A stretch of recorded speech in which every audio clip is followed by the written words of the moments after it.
when we are talking about the topic of geomorphology, one of the fundamental concepts today in the topic of geomorphology is the plate tectonics theory.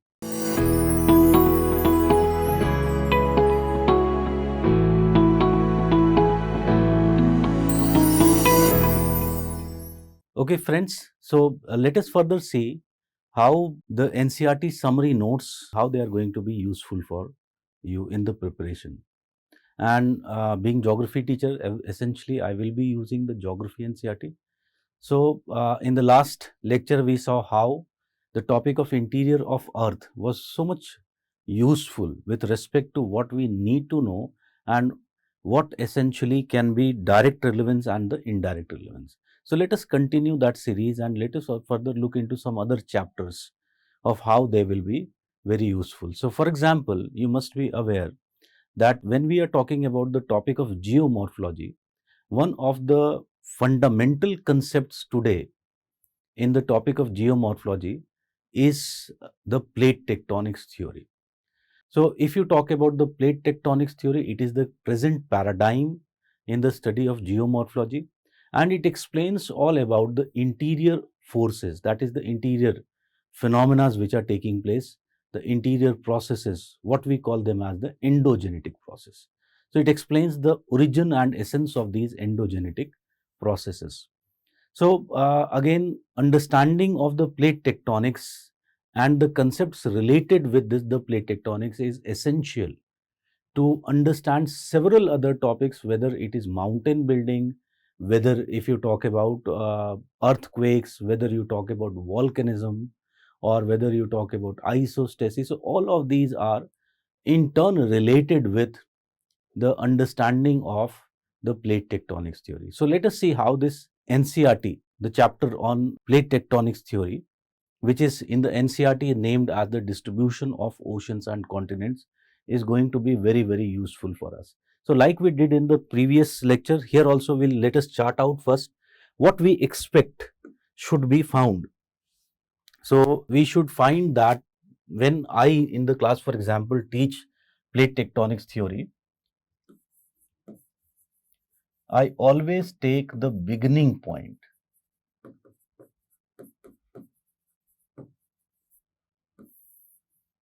Beginning point as the first is the continental drift theory.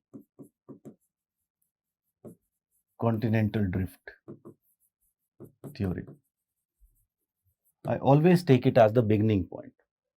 And once we are done with the continental drift theory, in the sequence of events which occurred in unraveling of the plate tectonics theory, we find that next in line is essentially the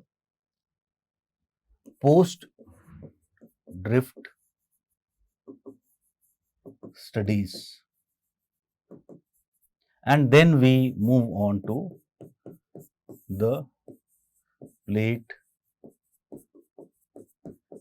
tectonics theory. So, these are the essentials which we have to study under the plate tectonics theory. Now, further let us look into what subtopics need to be dealt with. So, for example, when you are talking about the continental drift, you should have a little bit understanding of the background of this continental drift, on in which background, in which settings it was given. In fact, who were the people who gave this concept some important names, particularly the year in which the theory was given, should be known. Once you are aware with that, next is about the continental drift theory. So, what was the basic, if you talk about assertions made by the continental drift theory? So, we will see several assertions were made by the continental drift theory. Like, for example, there was a very large continent by the name of Pangaea. This large continent or supercontinent began to break into several smaller parts. First, it began to break around 200 million years ago. It started to break, and first it break into two parts. That is, if you talk about the Gondwana land to the south, and Laurentia if you talk about to the north. And essentially later on, further in the Jurassic and later periods, it further broke down into smaller pieces which over the time drifted to occupy their current positions or current locations. So that is the basic assertion of the continental drift theory. When this continent Pangaea was present there, it was surrounded by a very big ocean referred to as Panthalassa. So all these assertions should be first things which should be told to the students. Then next, always in continental drift theory, we talk about the case of, if you talk about evidences which were given in support of the theory. So several evidences, we will see evidences ranging from geological, paleoclimatic, or placer deposits, or if you talk about jigsaw fit. Okay, so several type of, if you talk about exam evidences were given to support the theory, to support the assertions made by the continental drift theory. In fact, we'll see that it was made by Wegener. So several evidences would be given, and ultimately the forces which were leading to drift, and more importantly, if you talk about in these forces, this was the main limitation of the theory as well. So all these things I expect that should be present in any source which should contain description of this continental drift theory. And let us see how our NCERT notes essentially have all these things which we expect. So for example, see, it describes the continental drift theory. First, it talks about what is the distribution of oceans and continents on the Earth's surface, the contemporary distribution. Then it begins to describe the continental drift theory. So it talks about how, for example, you see that how the shape of the coastline of Atlantic on either side is symmetrical, that means almost parallel, and that has led several scientists to believe that these were several continents like the two America, Europe and Africa, they were joined together in the past. And it gives some background of how this would have been there. For example, can you see, first it was Abraham Ortelius, a Dutch map maker who proposed the possibility, and it was way back in 1596. It was later a scientist by the name of Antonio Pellegrini. He drew the map showing the three continents together, how they could have been joined together. But it was none other than Alfred Wegener who proposed a very comprehensive theory based upon sound evidences. Always remember, there is a difference between a hypothesis and a theory. So hypothesis is some kind of assertion, a logical assertion, but which has not been validated. A theory is something which has been validated by giving several evidences. So Alfred Wegener was the person who gave this continental drift theory, and if you talk about in 1912, and because he presented several evidences, that is why we are calling it as a theory. And again, according to Wegener, all continents form a single continental mass and mega ocean surrounded the same. The supercontinent was named as Pangaea and the mega ocean was referred to as the Panthalassa. As expected, it is there. So he argued that around 200 million years ago, Pangaea began to split and first broke into two large continental masses, that is Laurasia and the Gondwana land, okay, forming the northern and southern component. Subsequently, they further continue to break into various smaller continents that exist today. So, see, whatever expected information that you want, it is already there. Similarly, if you look into further, if we move evidences in support of continental drift theory, if you are aware, if you have seen the previous year paper, you must be aware that in 2013, this question was directly asked in the examination in the mains GS geography, and they asked about the evidences in support of the continental drift theory. Explain the evidences in support of continental drift theory. So you can see it is all mentioned, like for example, the matching of the continents or jigsaw fit, the geological evidences, rocks of same age across the oceans. Okay. So these were also referred to as the age provinces. So how we have been able to find radiometric dating has been able to tell us that they are all matching. The belts of ancient rocks from Brazil across to Western Africa, they are matching. Marine deposits along the coast of South America and Africa belonging to Jurassic age, again they are matching.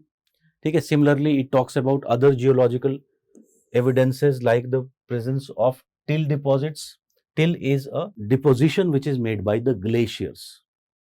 So it talks about how these till deposits are found where are present in several areas like Africa, Falkland, Madagascar, Antarctica, and Australia. And particularly, if you talk about these continents are today located, these parts are today located in the southern hemisphere, where you will be finding that there is warm climate. So there is no chance of having glaciers today in these areas, so such large glaciers. But presence of till deposits tells us about the paleoclimates of these continents, and these continents definitely would have drifted into these warm areas later on, and that is why today they don't have glaciers, but they have presence of glacial tills.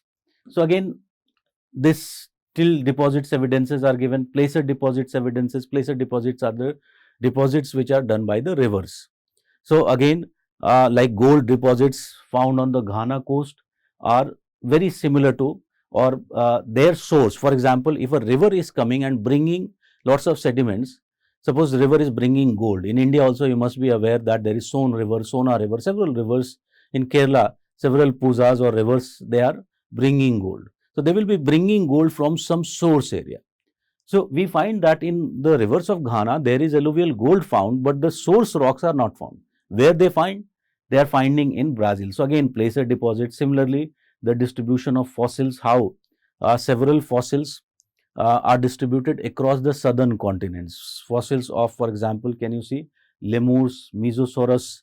Okay, so all these important information which is required for your knowledge, it is all covered in this summary of the NCERTs. Similarly, then you can see it also talks about the forces for drifting.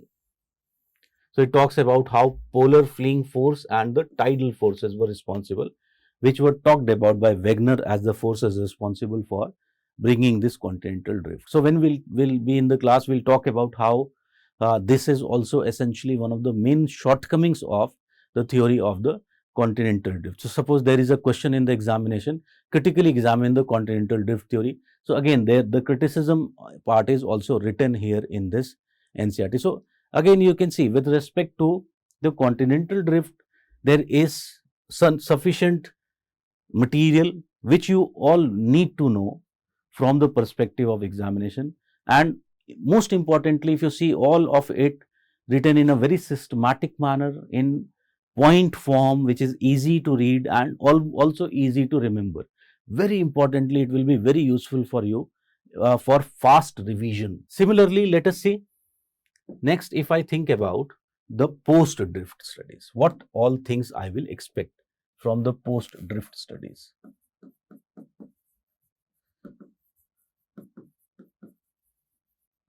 Post drift studies. So from post drift studies, I'll expect few things, like for example, the first thing came after continental drift was the convection current theory, because there were people, because mostly we will see the continental drift theory was rejected. However, there were people who believed that continental drift was possible, and they tried to find out the reasons. One of the persons was Arthur Holmes, who who explained this phenomena of convection currents. So there should be something mentioned about the mantle convection currents. Then there should be something mentioned about the mapping of the sea floor, because we will see that earlier people believed that the sea floor was flat, and thus our knowledge about the sea floor was very limited. But technologies were developed, like for example sonar technology, etc., which helped us to map the sea floor, and then we were able to know the various components of the sea floor, whether it is continental shelf, whether if you talk about the presence of deep sea basin, whether it is presence of the mid-oceanic ridges, whether presence of trenches. So all of these should be mentioned under the mapping of the sea floor and related. Once this idea was combined, then we would be able to essentially know about, or we were able to if you talk about, come up with a concept of sea floor spreading on the basis of that. Also, other ideas came up like the distribution of tectonic activities like earthquakes, mountains, volcanoes, everything. And on the basis of this, also some paleomagnetic studies, on the basis of all these, scientists were able to ultimately discover the plate tectonics theory. So post-drift studies forms the transition theories which ultimately led to the plate tectonics. So let us see, can you see in the post-drift studies, again we find that first thing mentioned is the convection current theory. And again the convection current theory given by Arthur Holmes in 1930s. So it explains how he talked about the convection currents. Then can you see, it clearly mentions the phenomena of the mapping of the ocean floor, and this, with this mapping of the ocean floor configuration was ultimately discovered. And it gives also a diagram of how there is the average relief. Okay, we will later talk about this hypsometric curve in the classes. So what is the average relief and how it is distributed? So it talks about that continental margins, abyssal plains, mid oceanic ridges. Okay, all the things which I need to have knowledge about, it is all given. Then can you see distribution of tectonic activities, like the distribution of earthquakes and volcanoes is given along with the diagram. You can see the map is also given of this, okay, where these are located, most earthquake.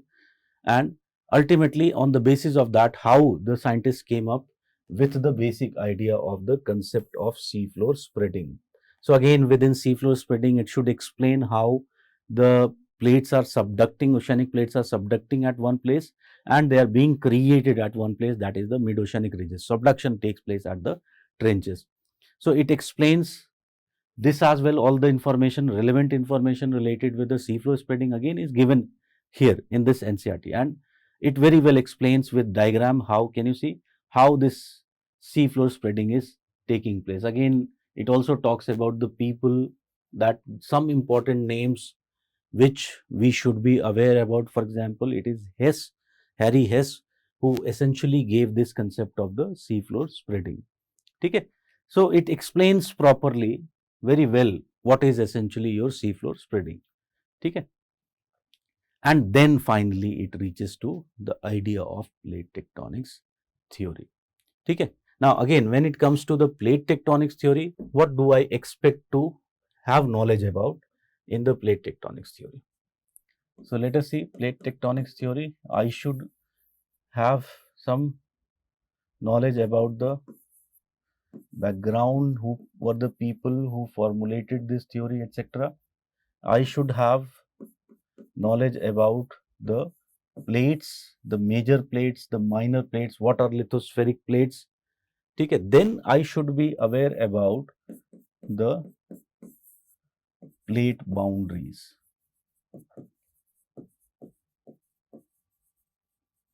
Plate boundaries, and in these plate boundaries, three type of boundaries. One would be the case of your divergent boundaries. Second would be the case of your convergent boundaries, which in turn will be of three types.